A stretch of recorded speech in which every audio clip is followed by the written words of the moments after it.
प्यारे बच्चों, आज हमारा मौजू है अक्लमंद मछीरा। आप अपनी किताब निकालें,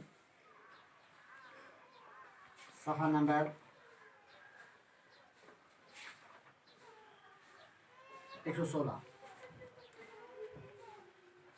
इसका दूसरा लेसन आज हम पढ़ेंगे।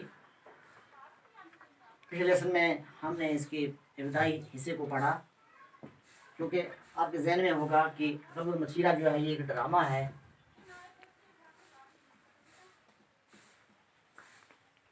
कल आपको मैंने ये बात ज़हन करवाई थी कि ड्रामा एक कहानी होती है, किस्सा होता है, मगर जिसमें किरदारों के ज़रिए सामने पेश किया जाता है। ये ज़िंदा बोलने वाले इंसान होते हैं जो मुख्तलिफ़ तरीके से अपनी बातें करते हैं और कहानी को आगे बढ़ाते हुए उसको पूरा करते हैं और कोई नतीजा सामने लाते हैं। तो आपको ये भी याद है कि इस ड्रामा में जो किरदार हैं, एक है बादशाह, वज़ीर, दरबान, सिपाही, जल्लाद, दारोगा, मछीरा।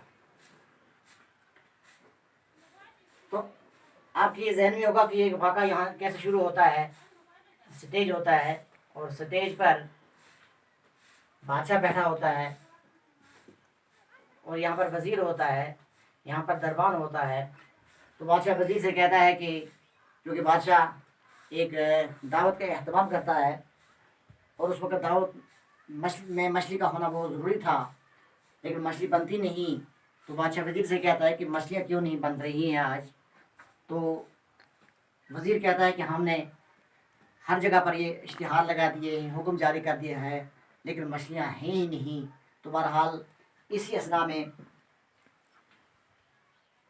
एक मछीरा वहाँ आता है और दरबान मछीरे को लेकर अंदर जाता है।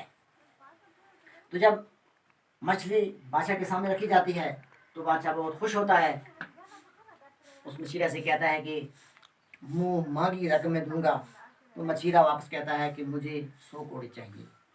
तो ये बात सुनकर बादशाह हैरान हो जाता है, वज़ीर भी हैरान हो जाता है कि मामला क्या है, ये पैसों के बजाय कोड़े मांगता है। तो यहाँ तक हमने कल पढ़ा था, इससे आगे आज हम पढ़ेंगे कि ये क्या वजह थी कि मछीरा जो है ये अक्लमंद था या बेवकूफ़ था। तो इससे हमें ज़ाहिर यहाँ जो लिखा हुआ है तो ये अक्लमंद लिखा हुआ है, अक्लमंद मछीरा। लेकिन जब वो मांगता है पैसों के बजाय कोड़े मांगता है तो यहाँ हर एक कहते हैं कि ये पागल और बेवकूफ़ मछीरा है। तो ड्रामा कैसे ख़त्म होता है, तो ये कैसे ज़ाहिर होता है कि नहीं, ये बेवकूफ़ नहीं था बल्कि ये अक्लमंद था और इसकी इस बात में कोई राज पिन्हा था, वो आखिर पर ये राज ज़ाहिर हो जाता है। तो प्यारे बच्चों, मछीरा खता माफ़, मैं बिल्कुल ठीक हूँ, मैं 100 कोड़े से एक भी कम न करूँगा। अभी आपने फरमाया था कि बादशाह जो कुछ कहता है वो पूरा करता है, बस अंदाता मेरी पीठ पर कोड़े लगाने का हुक्म दीजिए। जब वज़ीर तो बादशाह कहते हैं कि ये बेवकूफ़ लग रहा है, तो मछीरा कहता है मैं बिल्कुल बेवकूफ़ नहीं हूँ, मैं पागल भी नहीं हूँ, मैं बिल्कुल ठीक ठाक हूँ, लेकिन बादशाह सलामत, मुझे सिर्फ कोड़े ही चाहिए, उनमें से एक भी कम नहीं। बादशाह सलामत, ये तो अजीब आदमी है। बहरहाल हमको अपना वादा पूरा करना है, जल्लाद को हाजिर किया जाए, मगर कोड़े बहुत धीरे धीरे लगाए जाएं ताकि मछीरे को चोट न लगे। अब चूँकि मछीरे ने बहुत अहम काम किया है, बादशाह कोड़े नहीं देना चाहता, लेकिन मछीरा कोड़े लेना चाहता है। तो जल्लाद को बुलाया जाता है। तो जल्लाद को ये कहा जाता है कि इसको कोड़े जो है वो धीरे धीरे लगाए जाएँ ताकि इसे कोई चोट ना आए। अभी तक बादशाह इसके राज को, हकीकत को समझ नहीं पाता है। वज़ीर दारोगा से जल्लाद को हाजिर किया जाए। दारोगा जल्लाद चला जाता है और जल्द ही जल्लाद के साथ वापस आता है। जल्लाद के हाथ में कोड़ा है। बादशाह सलामत, इस मछीरे की पीठ पर 100 कोड़े लगाए जाएं। तो बादशाह जल्लाद को कहता है कि इसकी पीठ पर 100 कोड़े लगाए जाएं। जल्लाद धीरे धीरे कोड़े मछीरे की पीठ पर मारता है और गिनता जाता है, 1, 2, 10, 20, 30, 40, 50। तो मछीरा खुद गिनता है कि मुझे कितने कोड़े पड़े। जब 50 तक गिनती पहुंचती है तो मछीरा, भाई जल्लाद ज़रा ठहरो, मेरा एक और साथी है, बाकी की कोड़े इसके हिस्से हैं। तो मछीरा कहता है जल्लाद को कि बस मेरा हिस्सा 50 है, मेरा एक और साथी है जिसको इस आगे 50 कोड़े उसको लगाए जाएं। बादशाह सलामत ये सारा मंजर देख रहा है तो मुस्कुराने लगा, मुस्कुराते हुए, अच्छा क्या इस दुनिया में तुम जैसा कोई दूसरा बेवकूफ़ भी मौजूद है? कौन है वो? कहाँ है? हज करो ताकि उसका हिस्सा जल्द दिया जाए। बादशाह मशीर से कहता है कि हाँ, मैं तो अब तक समझ रहा था कि यही मशीरा बेवकूफ़ है, लेकिन आपका कोई और दोस्त भी आप जैसा बेवकूफ़ है। अच्छा उसे हाजिर करो तो मैं उसे भी कोड़े लगाए जाएं। मशीरा अंदाता वो कोई दूसरा नहीं है, वो आपके महल का दरबान है।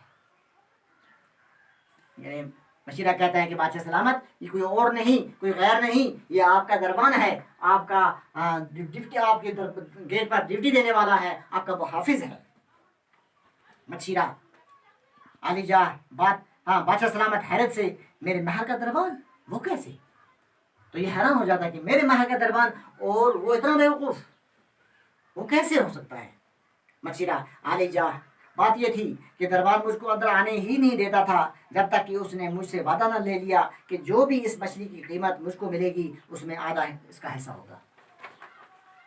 अब बात जाहिर कैसे होती है? मशीरा कहता है कि अली जा, जब मैं दरवाजे पर पहुंचा तो आपका दरबार मुझे अंदर आने नहीं देता था, फिर इस शर्त पर उसने मुझे अंदर छोड़ा कि जो रकम आपको मिलेगी उसका निसफ आप मुझे दिया जाए, मैं तब आपको छोड़ूंगा। बादशाह सलामत दरबान को हमारे हजूर में हाजिर किया जाए। तो अब बादशाह हुक्म देता है कि दरबान को हाजिर किया जाए। दरबान को चंद सिपाही पकड़ लाते हैं। दरबान खौफ के मारे थर थर कांप रहा है। बादशाह सलामत बेईमान और रिश्वतखोर दरबान की पीठ पर 50 कोड़े कस कस कर लगाए जाएं और उसको नौकरी से निकाल दिया जाए। अब बादशाह पहले तो कहता है कि इसकी पीठ पर 50 कोड़े लगाए जाएं और उसके बाद इस और अच्छी तरह से कोड़े लगाए जाएं और उसके बाद इसको नौकरी से निकाल दिया जाए। मशीरे के मुखातब होकर तुम हमारी अक्लमंदी से बहुत खुश हुए। वज़ीर मियाँ मशीरे को अशरफियों की थैली इनाम में दी जाए। मशीरा ज़मीन चूमता है, यानी अदब बजा लाता है। तो मैंने आपसे पहले कहा था कि ये ड्रामा जो होता है ये किरदारों के ज़रिए एक कहानी होती है और आखिर बार इसका नतीजा निकलता है। तो अक्लमंद मशीरा जो है इससे कैसे ज़ाहिर हुआ कि कितना अक्लमंद था और एक दरबान को किस तरीके से और किस अंदाज से इसने ये साबित कर दिया कि बादशाह सलामत तेरे घर का मुहाफ़िज़ जो है वो कितना रिश्वतखोर है, कितना बेईमान है, कितना बेअक्ल है।